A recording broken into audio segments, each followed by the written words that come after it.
Olá, eu sou o professor Fernando Benevides. Vamos resolver agora a seção Organize as Ideias na página 17. Bem, indo para a questão, o enunciado diz: leia um fragmento do discurso de Churchill no Westminster College, proferido em março de 1946. O texto diz: de Estetino, no Mar Báltico, até Trieste, no Mar Adriático, uma cortina de ferro desceu sobre o continente.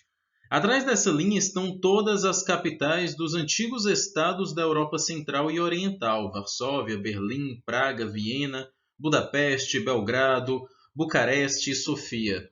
Todas essas cidades famosas e as populações em torno delas estão no que devo chamar de esfera soviética, e todas estão sujeitas, de uma forma ou de outra, não somente à influência soviética, mas também a fortes e, em certos casos, crescentes medidas de controle de Moscou.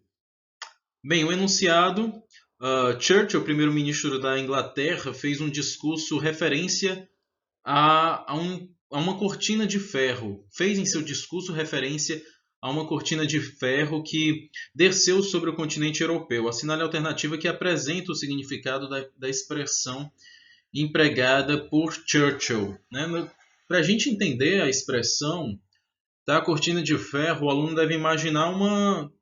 Imaginar não, era literalmente uma linha imaginária, que separava o ocidente do continente europeu, sob influência principalmente do capitalismo dos Estados Unidos, do leste europeu, mais próximo da União Soviética e, consequentemente, sobre a influência de Moscou, como o próprio texto do ministro inglês, do primeiro-ministro inglês, descreve.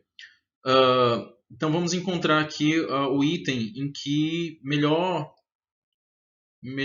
descreve, melhor fala aí o significado da cortina de ferro.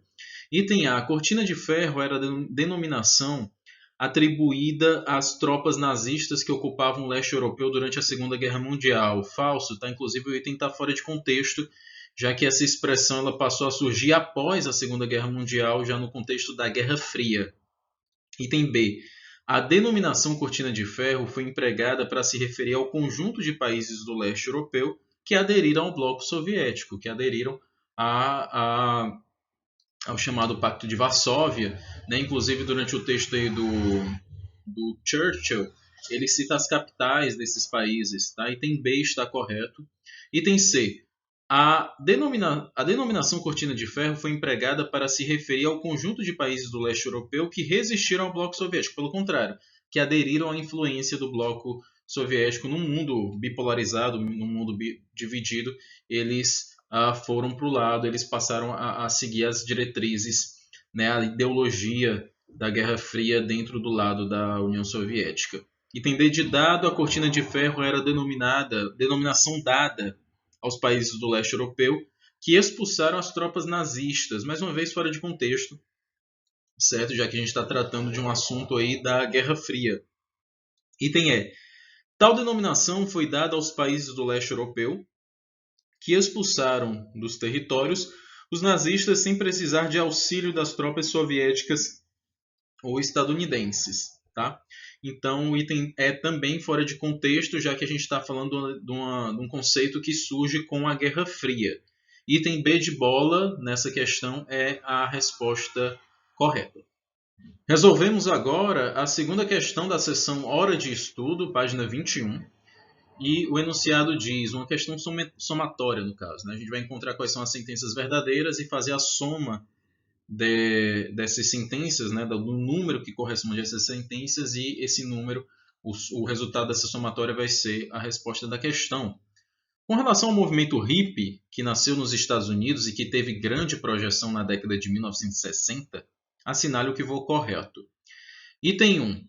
O Festival de Woodstock, realizado em 1969, configura-se em um dos momentos de maior destaque dentro do movimento hippie. Sim, o movimento de Woodstock, um festival de rock, ele está dentro das manifestações do movimento hippie, teve forte presença de grupos de comunidades hippies que enfim, assistiram, que participaram desse festival. O item 2 diz assim: os militantes do movimento hippie combatiam, sob todos os aspectos, o uso de drogas e a disseminação do uso de drogas na sociedade norte-americana. Falso, tá? Inclusive, pelo contrário, o movimento hippie ele pregava o consumo, um movimento que prega o consumo de drogas, né, que prega a liberalização.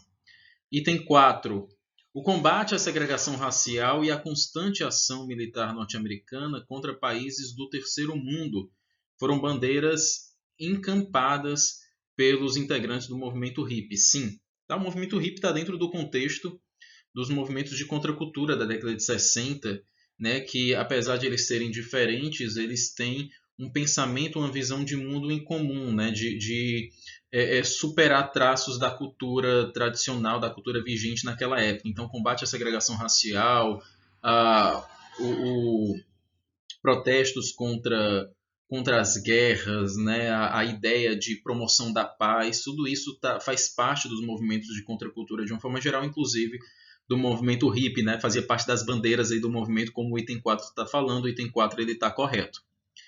Item 8, a expressão faça amor, não faça guerra, se constituiu em uma das palavras de ordem do movimento hippie. Isso, inclusive, é um dos grandes lemas do movimento hippie.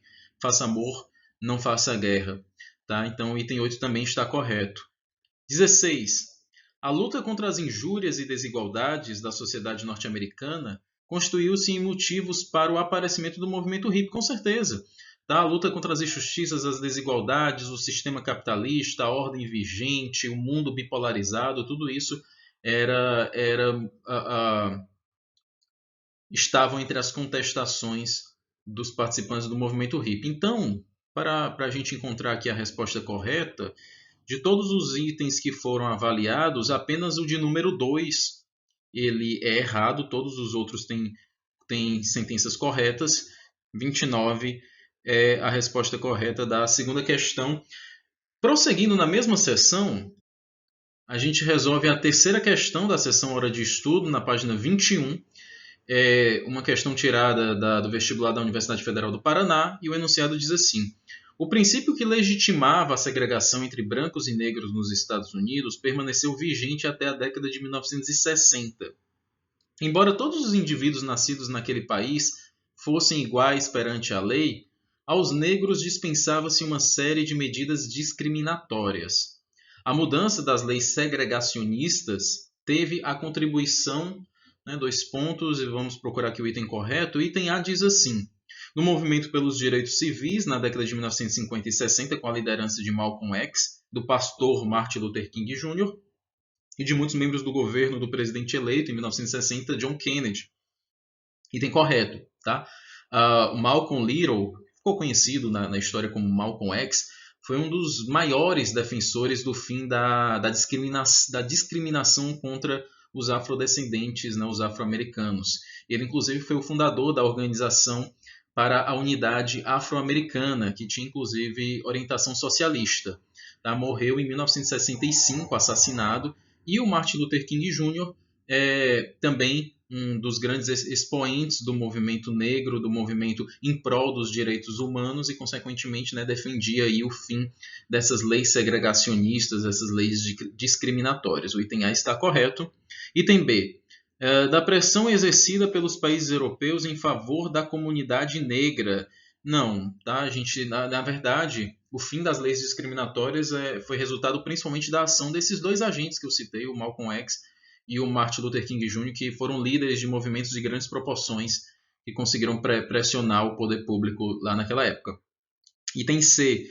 Da industrialização acelerada dos estados sulinos. Não. Tá? A gente está falando de aspectos aí da sociedade, né, política, sociedade, não... nesse quesito especificamente, a gente não encontra uma influência das questões econômicas, pelo menos não da industrialização. O item C ele não faz sentido e por si só ele fica falso. Item D.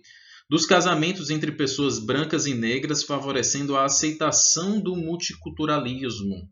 Errado, tá? Principalmente nos estados mais segregacionistas, os estados sulinos, onde o preconceito racial era maior, por mais que casamentos entre pessoas brancas e negras fosse permitido, isso não acontecia do ponto de vista cultural, né? A própria segregação separavam essas pessoas, né? E o preconceito em cima dos brancos em cima dos negros. Item E. A elevação dos padrões de consumo dos negros devido ao sucesso dos negócios deles no setor de comércio e da indústria de bens de consumo, o que levou à representação política negra nos Estados do Sul. Mais uma vez, não é um impacto econômico que pressiona de forma significativa o fim das leis discriminatórias, é principalmente o papel social, tá? Dos movimentos sociais, dos movimentos de contracultura, né? Desses grupos que pregavam o fim da segregação, o fim da discriminação. Então, terceira questão, item A é a resposta correta. Então é isso, bons estudos e até a próxima.